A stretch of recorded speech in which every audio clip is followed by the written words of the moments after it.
नमस्कार दोस्तों, welcome to आरंभ एजुकेशन एम्पावरिंग एस्पिरेंट्स। देखिए, प्रयोगशाला परिचारक का जो एग्ज़ाम होने वाला है उसमें 60 नंबर का हिस्सा जो है वो साइंस का आपका आने वाला है। ऐसे में साइंस आपके लिए बहुत इंपॉर्टेंट हो जाता है। तो साइंस को आपको कहाँ से तैयार करना है, किस सोर्स से तैयार करना है कि आपके साइंस के सारे टॉपिक आपके बहुत अच्छे तरीके से तैयार हो जाएँ, वो मैं आपको बुक लिस्ट आज बताने वाला हूँ। बुक का सोर्स आपको बताने वाला हूँ कि कहाँ से आपको साइंस तैयार करना है, और उसके साथ साथ मैं आपको ये भी बताऊँगा कि आपको MCQ कहाँ से सॉल्व करने हैं। तो वीडियो को लास्ट तक देखिएगा। वीडियो अगर पसंद आए तो वीडियो को लाइक करिएगा, चैनल को सब्सक्राइब कीजिएगा, टेलीग्राम चैनल जरूर ज्वाइन करिएगा। शुरू करते हैं हम लोग वीडियो को। चलिए, तो पहला सबसे इम्पॉर्टेंट सोर्स है आपका साइंस को तैयार करने का, वो है 10th क्लास का साइंस का बुक। 10th क्लास का साइंस का बुक, देखिए दो प्रकार का इसमें पोस्ट है प्रयोगशाला परिचारक में। एक तो परिचारक का स्वयं पोस्ट है, परिचारक जो इसमें 400 से ज़्यादा पोस्ट है, 400 से ज़्यादा पोस्ट परिचारक का है। और दूसरा प्रकार का पोस्ट है भृत्य का, चपरासी का, है ना, ये सब वाले का पोस्ट है। तो ये लेवल 4 का पोस्ट है, ये लेवल 3 का पोस्ट है। तो आप जब ये वाला पोस्ट देखेंगे परिचारक का, इसमें आपको 10th क्लास का एलिजिबिलिटी मांगा है। 10+2 उसमें लिखा हुआ है, लेकिन 10+2 उसका परीक्षा पद्धति है। 10वीं पास जो भी अभ्यर्थी हैं वो परिचारक का फॉर्म भर सकते हैं, ऐसा था। और 5वीं की योग्यता मांगा है भृत्य और चपरासी, ये सब पोस्ट के लिए। तो ये 10वीं क्लास का जब योग्यता मांगा है तो आपको 10th क्लास का साइंस का बुक पढ़ना, 10th लेवल का ही साइंस का जो है वो आएगा। यहाँ पर आप गलती मत करिएगा कि सहायक शिक्षक विज्ञान प्रयोगशाला वाला या सहायक शिक्षक मतलब विज्ञान तकनीशियन अभी वाला पेपर हुआ था उस तरीके का नीट जेई लेवल का साइंस आएगा, क्योंकि यहाँ पर मैं आपको प्रूफ दिखाता हूँ कि मैं क्यों ऐसा बोल रहा हूँ। यहाँ पर आप देखो, सामान्य विज्ञान लिखा हुआ है, इसमें लिखा हुआ है छत्तीसगढ़ माध्यमिक शिक्षा मंडल के 9वीं और 10वीं स्तर के पाठ्यक्रम के स्तर का होगा सामान्य विज्ञान। साफ साफ लिख के दिया है कि 9वीं और 10वीं के स्तर का होगा, ठीक है। तो देखिए, पेपर ज़्यादा पढ़ने से नहीं निकलता है, पेपर उसको एक ही चीज़ को बार बार पढ़ने से निकलता है। तो आप इस 10th के बुक में जितना भी सिलेबस है आपका, उसको एक बार नहीं, आपको कम से कम 7 से 8 बार पढ़ना है। आप ज़्यादा चीज़ों को पढ़ लेते हैं और एग्ज़ाम के एक हफ्ता पहले उसको रिवाइज़ नहीं कर पाते हैं, इसीलिए मिस्टेक होता है बहुत से स्टूडेंट से। तो आपको क्या करना है, आप सोर्स पकड़ो, एक ऑथेंटिक सोर्स पकड़ो, और सोर्स पकड़ के बार बार उसी चीज़ को पढ़ो, और पेपर के पहले उतना पढ़ो जितना आप बेहतर तरीके से रिवाइज कर सकते हो। तो पहला नंबर का सोर्स आपका मैं बताया 10th क्लास का बुक पढ़ना है। इसके साथ आपको क्या पढ़ना है, इसके साथ आपको पढ़ना है लूसेंट की बुक। समझ में आ रहा है? बहुत सारी चीज़ें जो है ना वो लूसेंट की बुक से भी सॉल्व होंगी आपकी।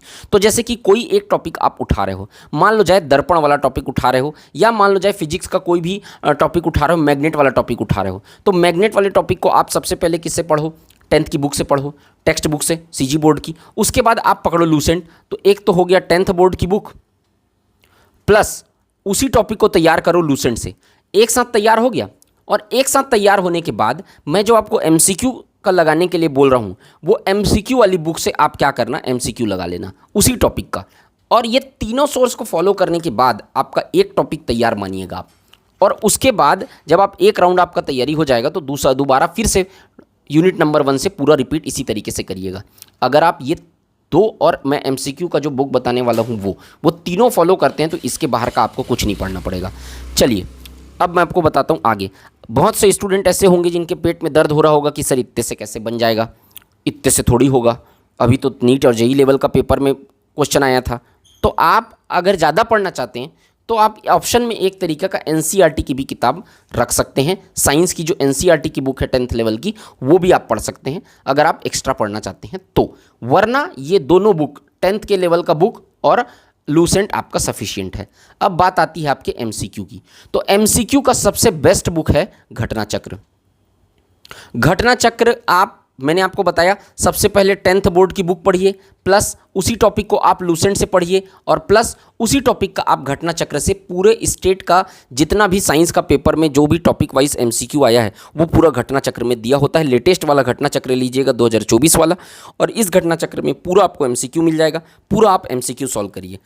इसके अलावा इसमें व्यापम का क्वेश्चन, व्यापम का जो MCQ पूछा होगा ना साइंस में, वो नहीं मिलेगा इसमें आपको। तो व्यापम के MCQ के लिए एक कोई भी एकेडमी की आप मार्केट से एक बुक ले लीजिएगा जिसमें आपको पिछले 10 साल में विज्ञान जिस पेपर में आया हुआ है साइंस, उस पेपर में कौन कौन से क्वेश्चंस पूछे हैं उसके आप पढ़ लीजिएगा। सहायक शिक्षक विज्ञान प्रयोगशाला को पढ़ने की जरूरत नहीं है, उसको छोड़ देना। समझ में आ रहा है? तो वो छोड़ के बाकी पेपर में जो नॉर्मल क्वेश्चन आया है मॉडरेट लेवल का ही रहेगा 10th लेवल का ही रहेगा इसमें क्वेश्चन, उस तरीके के लेवल पे जाने की आपको ज़रूरत यहाँ पर नहीं है। तो उस लेवल के आप क्वेश्चन सॉल्व कर लीजिएगा और इसी चीज़ को बार बार पढ़िएगा। कोई भी चीज़ को आप तैयार कर रहे हैं तो पूरा पीक पॉइंट से उठा के पूरा कंसेप्ट क्लियर होने तक पढ़िए।